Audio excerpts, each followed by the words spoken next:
of course, once I got into yoga, then things just got even more hilarious in that as I was continuing my practice, I was getting better slowly but surely.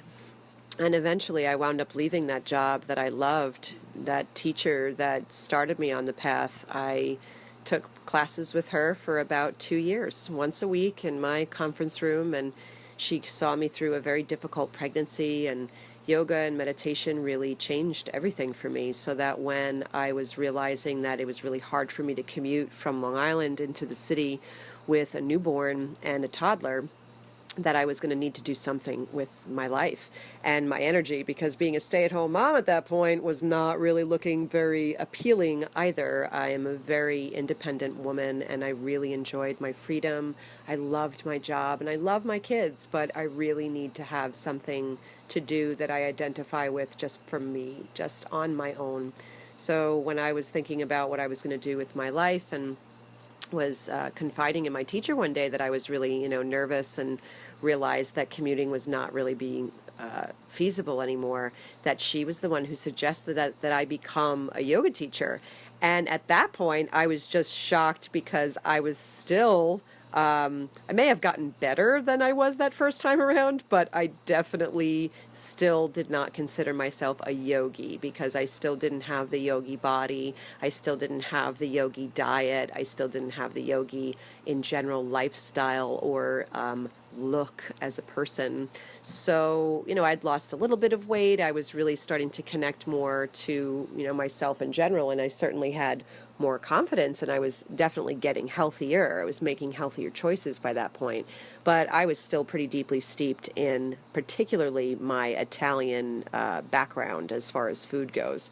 And when she said, well, you don't have to be a vegetarian to become a yoga teacher. You could just go and, check it out and see what it's like. And find a good place, and you could be honest with them, and I don't think that they're going to, chase you away. Although there are places that totally chase you away if you are not a vegetarian, which I found out, years later and into the yoga world. I mean, now, many years now, it's about, I guess, 14 years later that I'm in this world. I have found many people who are incredibly judgmental, but I just happened to get really lucky with my first teacher, and she really encouraged me to do so. And so I went out and I found Integral Yoga. It's my first lineage, and it's on 13th Street, that beautiful ashram down there.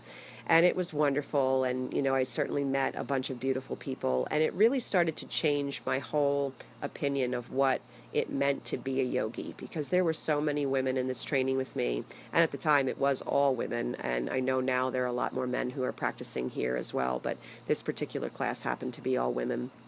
And we just had a great time. They were really sweet, supportive women. They were not judgmental at all. Some of them were vegetarians, though some of them were vegan, but nobody was really pushy about it. The place itself was really gentle and welcoming and wonderful. So I got my first certification, and then I started teaching. And it just really became this whole exercise in how to really be a Long Islander, and then taking on this practice where it was challenging pretty much everything that I had ever learned about Long Island life and what people viewed as being successful. There's all this competition. It's all about this keeping up with the Joneses. Everybody has to keep themselves looking a certain way, particularly with women and moms. Oh, I was definitely not fitting the mom bill. So I just figured, you know what? If yogis are like the original rebels, I may as well continue this pattern. So I'm just going to be the rebel yogi, and that's fine. If somebody's going to find me out and smell the meat on me, then it wasn't going to be a problem.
So I have not